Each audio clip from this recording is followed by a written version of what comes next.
Korea's vicious young dictator, exploding with confidence tonight. His government's news anchor uses new, very aggressive language to project Kim Jong-un's threat.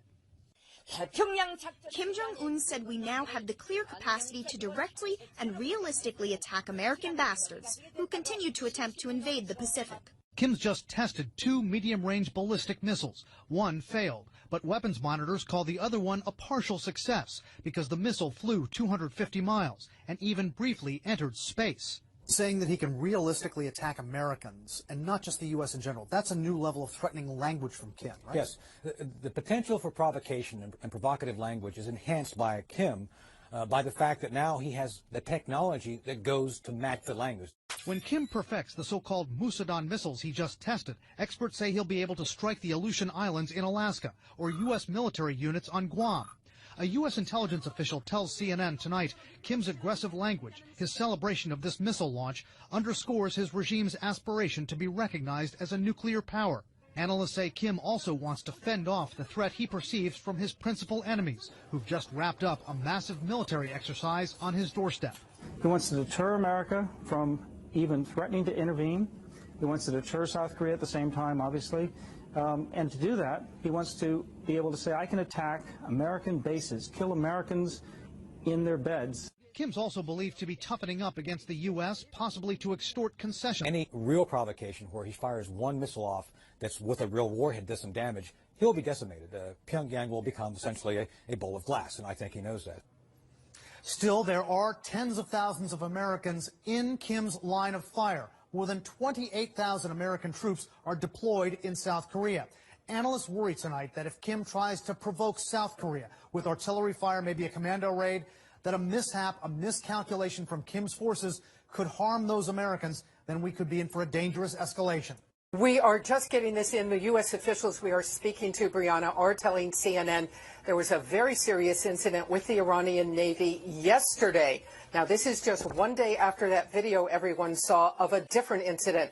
But yesterday, in the northern end of the Arabian Gulf, there was an Iranian fast attack craft that came out into the water and began harassing 2 U.S. Navy ships and a Kuwaiti Navy ship. The Iranians, we are told, were circling the Navy ships. They were coming close.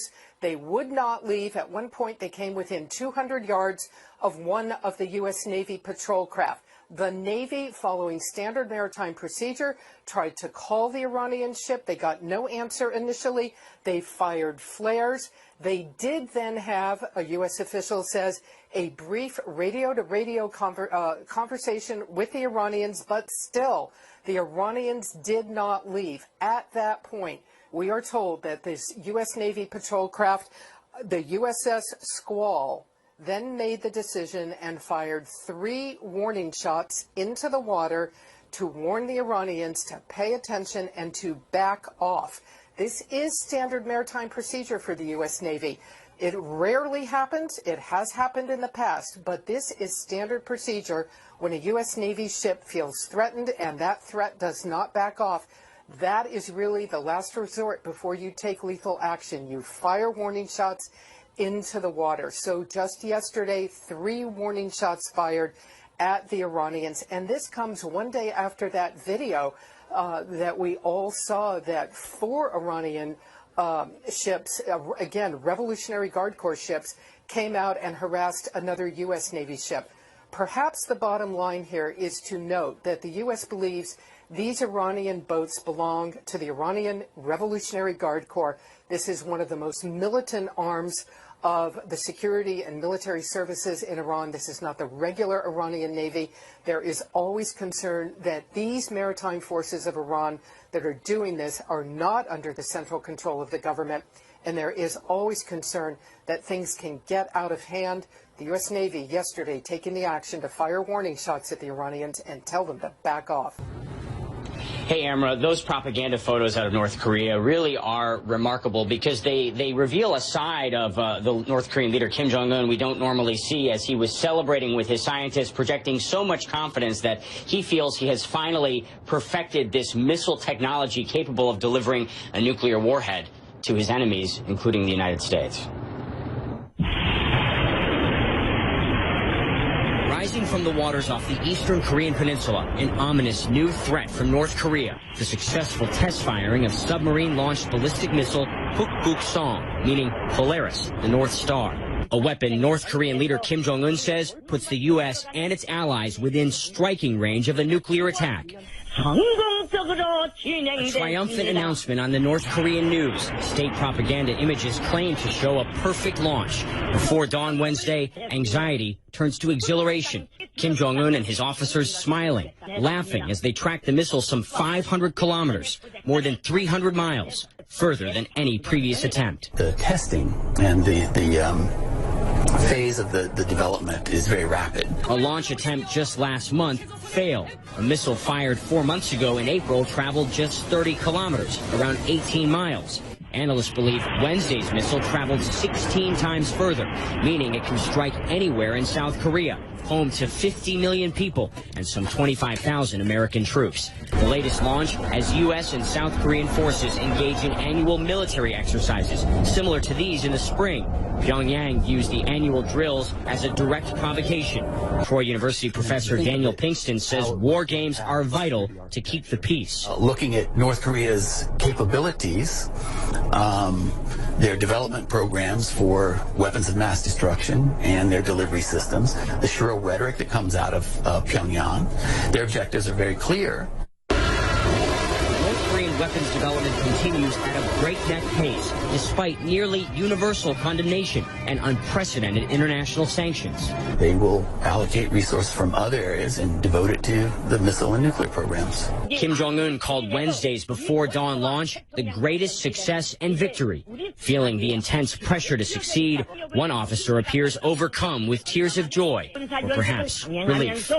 Russia is deploying its ballistic missile and attack submarines in numbers, range, and aggression not seen in 2 decades. In an exclusive interview, the commander of U.S. naval forces in Europe tells CNN the buildup is part of an alarming strategic view. They're very clear that NATO is viewed as an existential threat to Russia. Our military capability, they view in a very visceral way as a threat to Russia. Adding to U.S. concern, Russia is deploying new submarines that are harder for U.S. naval forces to track and detect. Following years and billions of dollars in investment, they are quieter, better armed, and have a greater range of operation. The submarines that we're seeing are much more stealthy. They're acoustically quieter. We're seeing them have more advanced weapon systems, missile systems that can attack land at long ranges. The increased Russian sub-activity is backed by a much broader military expansion. Russia is adding or upgrading some 12 naval bases across the Arctic Circle, expanding its capability to send subs in numbers through the crucial Greenland-Iceland-UK gap into the Atlantic and closer to U.S. and NATO territorial waters. Moscow has also newly stationed 6 submarines in the Black Sea, giving Russia new capability into the Mediterranean. The U.S. believes the new activity is designed to deny NATO, including the U.S., the ability to operate within Russia's so-called near abroad. Increasingly alarmed by Russia's new sub-deployments, the U.S. and its NATO allies are launching new training exercises in anti-sub warfare and deploying new systems, including the P-8 Poseidon. These are sonar buoys dropped into the water to track submarines. The plane can be equipped with torpedoes to destroy those submarines.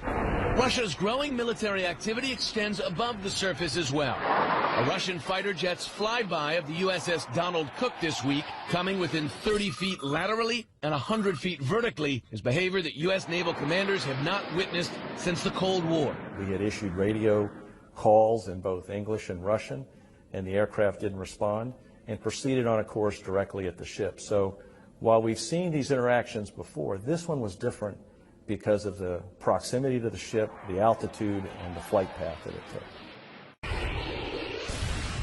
These are the big guns of Russia's modern army. The Iskander-M missile system seen launching a cruise missile during a carefully choreographed training exercise in April. And yet this is not NATO's biggest fear. Last year, President Putin announced more than 40 new missiles would be added to Russia's nuclear arsenal, prompting concerns in Washington of a new Cold War.